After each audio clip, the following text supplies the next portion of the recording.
जय हिंद दोस्तों। आज के इस इम्पॉर्टेंट लेक्चर में हम सभी डिस्कस करने वाले हैं वीकली करंट अफेयर्स को। तो आप इस पूरे लेक्चर को बहुत ही ध्यान से लास्ट तक जोड़ देखिएगा। लास्ट में आपसे एक क्वेश्चन पूछा जाएगा जिसका आंसर कमेंट बॉक्स में बताना है। तो चलिए आज के पहले और इम्पॉर्टेंट क्वेश्चन को डिस्कस करते हैं। पहला क्वेश्चन है, भारत ने AFC अंडर 17 महिला एशियाई कप 2026 के लिए किस देश को हरा करके क्वालिफाई किया है? आंसर हो जाएगा उज्बेकिस्तान। तो भारत ने पहली बार AFC अंडर 17 महिला एशियाई कप के लिए क्वालिफाई कर लिया है और उसने क्वालिफाई करने के लिए उज्बेकिस्तान को हराया है। दोस्तों, AFC अंडर 17 महिला एशियाई कप 2026 का जो आयोजन होगा ये चाइना में होगा अप्रैल मई 2026 में। नेक्स्ट क्वेश्चन है, निर्मल कुमार मिंडा किस संगठन के अध्यक्ष बने हैं? आंसर हो जाएगा एसोचैम। तो एसोचैम के प्रेसिडेंट बने हैं निर्मल कुमार मिंडा।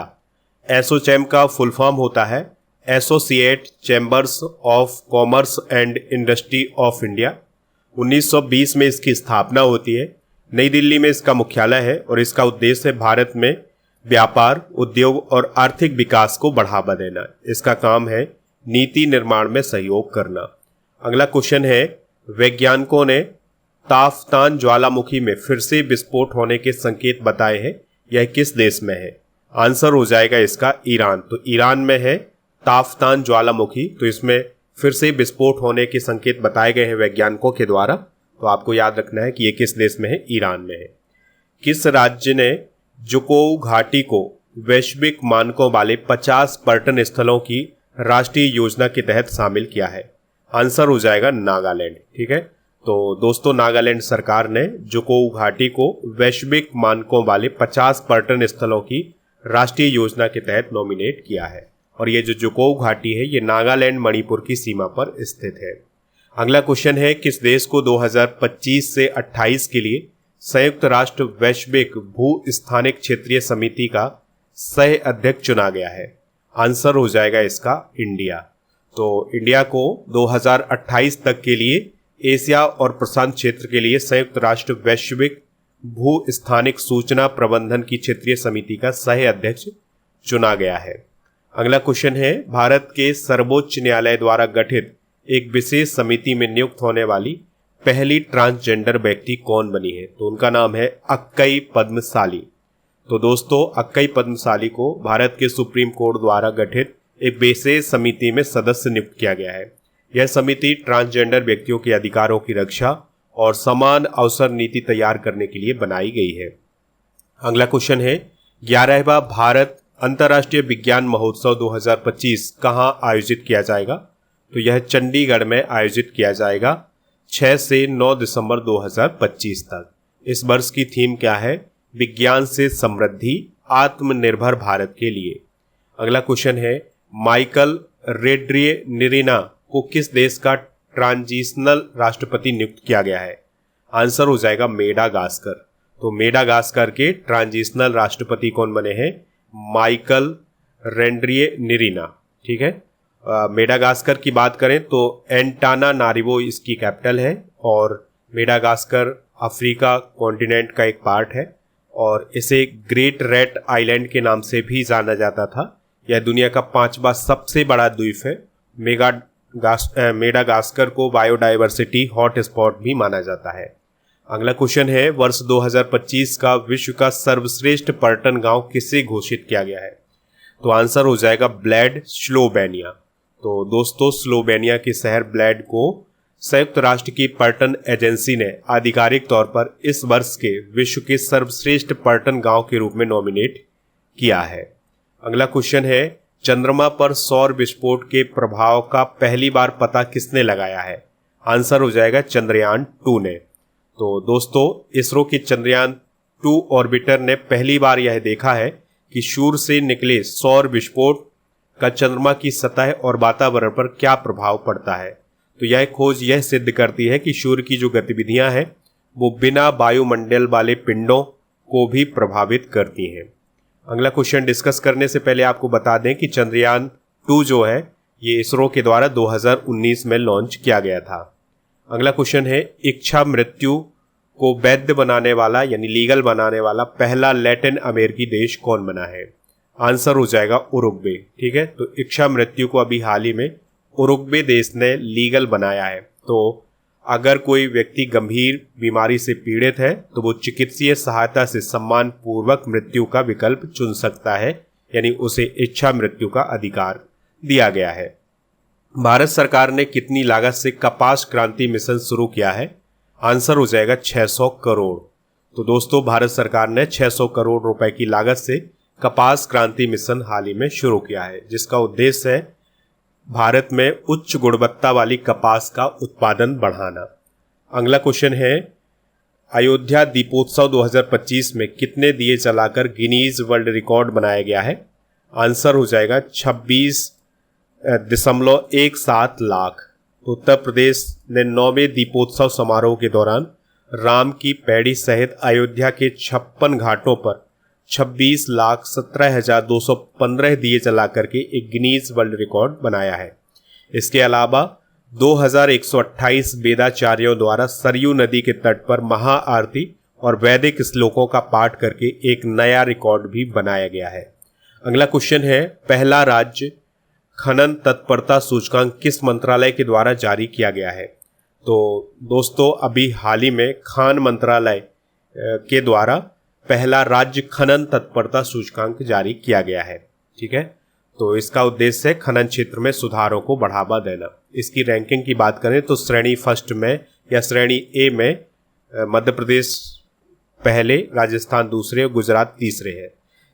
श्रेणी बी की बात करें तो गोवा पहले, उत्तर प्रदेश दूसरे और तीसरे नंबर पर असम है। श्रेणी सी की बात करें तो पंजाब पहले, उत्तराखंड दूसरे, उत्तर प्रदेश तीसरे नंबर पर है। अगला क्वेश्चन है, IFA सील्ड फुटबॉल टूर्नामेंट 2025 किसने जीता है?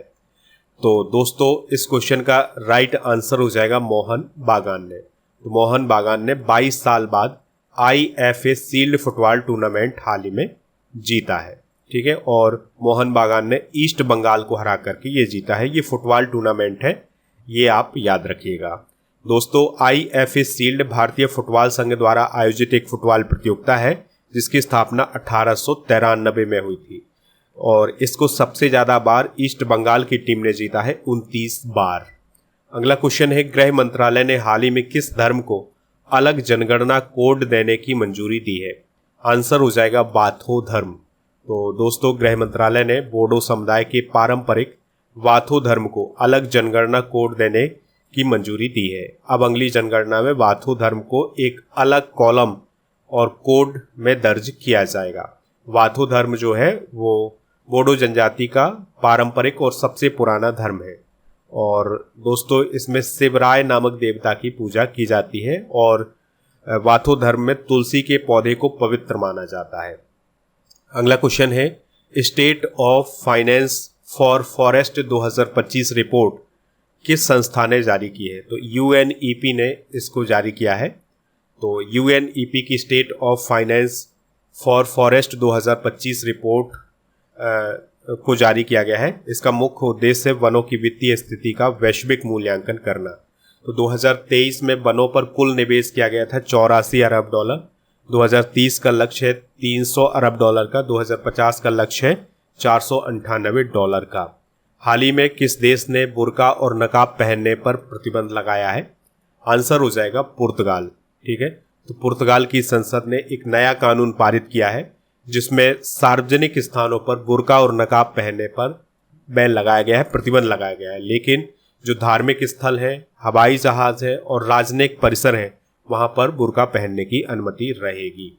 अगला क्वेश्चन है, भारत सरकार ने चीन में भारतीय वीजा केंद्र संचालित करने का अनुबंध किस कंपनी को दिया है? आंसर हो जाएगा BLS इंटरनेशनल को। अगला क्वेश्चन है, लेफ्टिनेंट जनरल CG मुरलीधरन ने किस पद का कार्यभार संभाला है?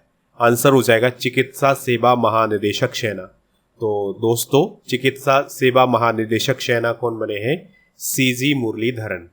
अगला क्वेश्चन है, गोवर्धन असरानी का निधन हो गया है, वह कौन थे? तो वह प्रसिद्ध एक्टर थे जिनका हाल ही में निधन हुआ है। उनका संबंध राजस्थान राज्य से रहा है। 84 साल की आयु में निधन हुआ है 20 अक्टूबर 2025 को। अगला क्वेश्चन है, तीरंदाजी विश्व कप फाइनल में पदक जीतने वाली पहली भारतीय महिला कंपाउंड तीरंदाज कौन बनी है? तो उनका नाम है ज्योति सुरेखा बैनम। तो दोस्तों ज्योति सुरेखा बैनम ने चाइना के नानजिंग में आयोजित तीरंदाजी विश्व कप फाइनल 2025 में कांस्य पदक जीत करके इतिहास रच दिया है। वह तीरंदाजी विश्व कप फाइनल में पदक जीतने वाली पहली भारतीय कंपाउंड तीरंदाज बनी है। अगला क्वेश्चन है, प्रधानमंत्री नरेंद्र मोदी जी ने 2025 की दीपावली कहाँ मनाई है? तो INS विक्रांत पर अभी हाल ही में उन्होंने दीपावली मनाई थी। ठीक है, INS विक्रांत भारत का पहला स्वदेशी विमान वाहक पोत है। INS विक्रांत भारत में निर्मित सबसे बड़ा युद्धपोत है। INS विक्रमादित्य के बाद भारत का दूसरा परिचालन विमान वाहक पोत कौन है? INS विक्रांत। अगला क्वेश्चन है, रोड्रिगो पाज किस देश के राष्ट्रपति चुने गए हैं? आंसर हो जाएगा बोलीविया। तो दोस्तों दक्षिण अमेरिकी देश बोलीविया में अभी चुनाव हुए हैं, जिसमें रोड्रिगो पाज ने राष्ट्रपति चुनाव जीता है। उन्हें 54.5% वोट मिले हैं। बोलीविया देश की बात करें तो सुक्रे इसकी संवैधानिक राजधानी, ला पाज इसकी प्रशासनिक राजधानी है।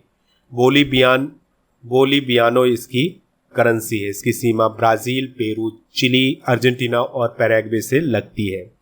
अगला क्वेश्चन है, हाल ही में चर्चा में रहा लूवर संग्रहालय किस देश में स्थित है? आंसर हो जाएगा फ्रांस। तो फ्रांस में स्थित है लूवर संग्रहालय। तो अभी इसमें बहुत बड़ी चोरी हुई है, यानी कि जो बेस कीमती वस्तुएं हैं उनकी चोरी हुई है। तो 8 बेस कीमती वस्तुओं की चोरी हाल ही में हुई है। अगला क्वेश्चन है, एशियन यूथ गेम्स 2025 का आयोजन किस देश में किया जा रहा है? आंसर हो जाएगा बहरीन में। तो दोस्तों एशियन यूथ गेम्स 2025 का आयोजन बहरीन में किया जा रहा है, मनामा नामक शहर में। 22 से 31 अक्टूबर तक इसका आयोजन किया जाएगा। भारत के 222 खिलाड़ी शामिल हुए हैं। योगेश्वर दत्त भारत के दल प्रमुख बनाए गए हैं। अगला क्वेश्चन है, एयरफोर्स पावर रैंकिंग 2025 में भारत को कौन सा स्थान मिला है? तो भारत को तीसरा स्थान हासिल हुआ है। तो अभी world directory of modern military aircraft की ताज़ा रिपोर्ट जारी की गई है, जिसमें दुनिया की तीसरी सबसे ताकतवर एयरफोर्स किस देश की बनी है? इंडिया की बनी है। पहले नंबर पर अमेरिका है, दूसरे नंबर पर रूस, तीसरे पर हो गया हमारा भारत और चौथे नंबर पर हो जाएगा चाइना। हालांकि यहाँ पर इंटरेस्टिंग बात यह है कि जब ये रिपोर्ट जारी की गई, चाइना ने इस रिपोर्ट को देखा तो वो बौखला गया, उसने कुछ अलग बातें की। अगला क्वेश्चन है, तरुण गर्ग किस कंपनी के पहले भारतीय MD और CEO बनने जा रहे हैं? आंसर हो जाएगा इसका हुंडई इंडिया। ठीक है, तो हुंडई मोटर इंडिया लिमिटेड ने हाल ही में घोषणा की है कि तरुण गर्ग कंपनी के नए मैनेजिंग डायरेक्टर और CEO बनेंगे। ठीक है, हुंडई इंडिया की बात करें तो इसकी स्थापना 1996 में हुई थी और ये जो साउथ कोरिया की कंपनी है हुंडई मोटर कंपनी, तो उसकी स्वामित्व वाली सहायक कंपनी है। और दोस्तों इसका हेडक्वार्टर तमिलनाडु के श्री पेरम्बुदूर में स्थित है। हालांकि इसका एक हेडक्वार्टर गुरुग्राम हरियाणा में भी है। अगला क्वेश्चन है, लियोनेल मेसी ने 2025 में किस क्लब के लिए खेलते हुए गोल्डन बूट जीता है? तो इंटर मियामी के लिए खेलते हुए उन्होंने गोल्डन बूट जीता है। दोस्तों मेसी ने 2025 के सीजन में 29 गोल किए हैं और 19 असिस्ट किए हैं। इसके लिए उन्हें गोल्डन बूट प्रदान किया गया है। अगला क्वेश्चन है, सुल्तान जोहोर कप 2025 में भारत ने कौन सा मेडल जीता है? आंसर हो जाएगा सिल्वर मेडल। तो सबसे पहले आप ये समझ लें कि सुल्तान जोहोर कप जो है ये हॉकी से रिलेटेड है। ठीक है, तो इसका आयोजन मलेशिया में किया गया था। 13 बार इसका संस्करण था। ऑस्ट्रेलिया की टीम चैंपियन बनी है तीसरी बार। भारत रनर अप रहा है और तीसरे स्थान पर ग्रेट ब्रिटेन रहा है। नेक्स्ट क्वेश्चन है, साने ताकाइची किस देश की पहली महिला प्रधानमंत्री बनी है? आंसर हो जाएगा जापान। तो जापान की फर्स्ट वुमेन प्राइम मिनिस्टर बनी है कौन? Sanae Takaichi. 21 अक्टूबर 2025 को वो प्रधानमंत्री बनी है। उनकी पार्टी का नाम क्या है? Liberal democratic party. अगला क्वेश्चन है, तुवालू किस संगठन का 90वां सदस्य बना है? आंसर हो जाएगा international union for conservation of nature, यानी IUCN का 90वां मेंबर कौन बना है? तुवालू बना है। ठीक है, IUCN के बारे में हम कई बार आपको बता चुके हैं, फिर भी एक बार रिवाइज कर लेते हैं। तो इसका full form international union for conservation of nature है। 1948 में इसकी स्थापना होती है। ग्लैड स्विट्जरलैंड में इसका हेडक्वार्टर है और इसके द्वारा रेड लिस्ट जारी की जाती है संकटग्रस्त प्रजातियों की जानकारी के लिए। अगला क्वेश्चन है Mercer CFA institute global pension index 2025 में भारत की रैंक क्या है? तो आंसर हो जाएगा 52। तो दोस्तों अभी हाल ही में मर्सर और CFA इंस्टीट्यूट के द्वारा एक रिपोर्ट जारी की गई है जिसे नाम दिया गया है क्या? Mercer CFA institute global pension index. ठीक है, इसमें 52 देशों को शामिल किया गया था और इसमें देखा गया था कि किस देश में रिटायरमेंट सिस्टम कैसा है। तो भारत 52वें स्थान पर रहा है, यानी सबसे अंतिम स्थान पर रहा है। पहले स्थान पर कौन रहा है? तो दोस्तों नीदरलैंड पहले स्थान पर रहा है, फिर उसके बाद आइसलैंड और डेनमार्क दूसरे नंबर पर रहे हैं संयुक्त रूप से। अगला क्वेश्चन है चांगई 6 मिशन द्वारा लाए गए नमूनों में किस प्रकार का दुर्लभ उल्का पिंड पाया गया है? तो CI कॉन्ड्राइट नामक दुर्लभ उल्का पिंड पाया गया है और चांगई 6 मिशन 2024 में चाइना के द्वारा चंद्रमा के लिए लॉन्च किया गया था और ये चंद्रमा से मिट्टी लाया है और इस मिट्टी में अभी जो खोज की गई है उसमें दुर्लभ प्रकार के उल्का पिंड पाए गए हैं जिन्हें CI कॉन्ड्राइट बोला गया है। अगला क्वेश्चन है भारतीय नौसेना के द्विवार्षिक कमांडर सम्मेलन 2025 का दूसरा संस्करण कहाँ हुआ है? तो दोस्तों ये हुआ है नई दिल्ली में। कहाँ पर? नई दिल्ली में। तो इसमें भारतीय नौसेना का कमांडर सम्मेलन आयोजित किया गया है 22 से 24 अक्टूबर के बीच में। अगला क्वेश्चन है ब्रिक्स अंतर्राष्ट्रीय पुरस्कार 2025 से किसे सम्मानित किया गया है? आंसर हो जाएगा अबू सुफियान खारखारोव को। तो दोस्तों रूस के प्रसिद्ध शिक्षाविद, लेखक और सांस्कृतिक कार्यकर्ता अबू सुफियान खारखारोव को अभी हाल ही में ब्रिक्स अंतर्राष्ट्रीय पुरस्कार 2025 से सम्मानित किया गया है। दोस्तों इस पुरस्कार का उद्देश्य है ब्रिक्स देशों के बीच सांस्कृतिक सहयोग, शांति निर्माण और शैक्षणिक नवाचार और वैश्विक संवाद को बढ़ावा देना। अगला क्वेश्चन है भारत ने अक्टूबर 2025 में किस देश में अपनी तकनीकी मिशन को पूर्ण दूतावास का दर्जा दिया है? आंसर हो जाएगा अफगानिस्तान, यानी कि अब अफगानिस्तान में पूरी तरह से दूतावास खोला जाएगा, वहां पर एक राजदूत भी नियुक्त किया जाएगा। अगला क्वेश्चन है तोमीची मुरायामा का निधन हो गया है, वह किस देश के पूर्व PM थे? आंसर हो जाएगा जापान। तो जापान के 81वें नंबर के प्रधानमंत्री थे कौन? तोमीची मुरायामा। तो उनका अभी हाल ही में 101 वर्ष की आयु में निधन हुआ है। अगला क्वेश्चन है किस राज्य में स्कूली पाठ्यक्रम में शतरंज यानी चेस को शामिल किया गया है? तो गोवा राज्य ने अभी हाल ही में यह फैसला किया है कि स्कूलों और कॉलेजों में शतरंज को शामिल किया जाएगा, यानी कि स्कूलों और कॉलेजों का जो करिकुलम है उसमें चेस शामिल होगा। अगला क्वेश्चन है भारत जापान समुद्री अभ्यास जैमैक्स 2025 का आयोजन कहाँ किया गया है? तो योकोसुका जापान में इसका आयोजन हुआ है 16 से 18 अक्टूबर के बीच में। इसमें भारत की तरफ से INS सहाद्री ने हिस्सा लिया था। यह अभ्यास पहली बार 2012 में आयोजित हुआ था। नेक्स्ट क्वेश्चन है 2026 विंटर ओलंपिक के लिए भारत से किसे मसाल वाहक चुना गया है? आंसर हो जाएगा अभिनव बिंद्रा को। तो दोस्तों 2026 के विंटर ओलंपिक के लिए अभिनव बिंद्रा को भारत की ओर से मसाल वाहक चुना गया है। विंटर ओलंपिक 2026 का आयोजन इटली के मिलान और कोर्टिना डी अम्पेच्चो शहर में आयोजित किया जाएगा। अगला क्वेश्चन है नीरज चोपड़ा को भारतीय सेना की टेरिटोरियल आर्मी में कौन सी मानद उपाधि प्रदान की गई है? तो लेफ्टिनेंट कर्नल की उपाधि प्रदान की गई है। अगला क्वेश्चन है वास्तविक समय बाढ़ पूर्वानुमान प्रणाली शुरू करने वाला भारत का पहला शहर कौन बना है? आंसर हो जाएगा चेन्नई। तो आपको रियल टाइम में चेन्नई में बाढ़ की जानकारी प्राप्त हो जाएगी। अगला क्वेश्चन है हाल ही में किस देश ने कफाला सिस्टम को समाप्त किया है? आंसर हो जाएगा सऊदी अरब। तो सऊदी अरब में 70 साल पुराना जो कफाला सिस्टम था उसको अब समाप्त कर दिया गया है। 1950-60 के दशक में ये शुरू हुआ था और ये विदेशी मजदूरों पर लागू होता था। इसमें मजदूर की पूरी जिम्मेदारी उसके नियोक्ता यानी काफिल के पास होती थी। मजदूर बिना काफिल की इजाज़त की नौकरी नहीं बदल सकता था, देश नहीं छोड़ सकता था, कोई शिकायत भी नहीं कर सकता था। काफिल मजदूर का पासपोर्ट भी रख लेता था, जिससे मजदूर पूरी तरह से उस पर निर्भर हो जाता था। अब सऊदी अरब ने इस व्यवस्था को खत्म कर दिया है, जिससे वहां काम कर रहे लाखों प्रवासी मजदूरों को आज़ादी और अधिकार मिले हैं।